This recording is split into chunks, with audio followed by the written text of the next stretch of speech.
бир-эки жолу уктум эле ошо көтөрүлгөн маселелер боюнча. Каркыра кайда, Ысык көлдөгү, Таластагы десең билбейт ошолор.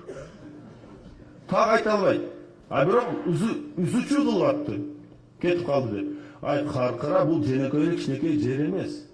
Каркыра деген где-то бир 60 000 гектардын жери аянт Каркыра дейт. А кыргыз менен казактын ортосундагы бир гана участок 1000 гектарды тегерегинде участок аныкталган эмес болчу. Ошону гана чечилди. Анан бул жерге келгенде бир киши өзүчө отуруп чечип кое бербейт туугандар. Биз казактарга 560 гектар жер бердик. А казактардан биз 1300 1400 гектар жер алдык. Алардын жерин алдык. Ошо чечимге барып мына депутаттар отурат могу жерде. Каркырага барып, ошол жердеги эл менен жолугуп, ай силерге кандай ыңгайлуу? Алар айтты, мынау тиги казактын жери. Ушуну биз пайдаланып келе жатабыз.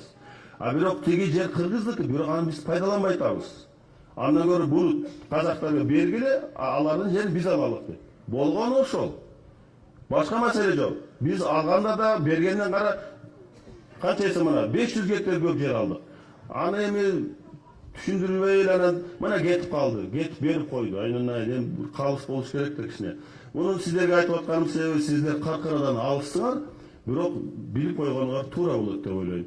Эч качан Кыргызстандын президенти болобу, башка мамлекеттин жетекчиси болобу, жеке эле өзүнүн кызыкчылыгынын артынан башка өлкөгө жер 1 метр жер жөн эле берип койбойт. Анын жолу өтө татаал. Ошондуктан муну туура түшүнүш керек. А биздин оппоненттерге башка айта турган сөзү жок. Ошондуктан жанагы сөздөрдү айтып атат. Эми булар айта берсин.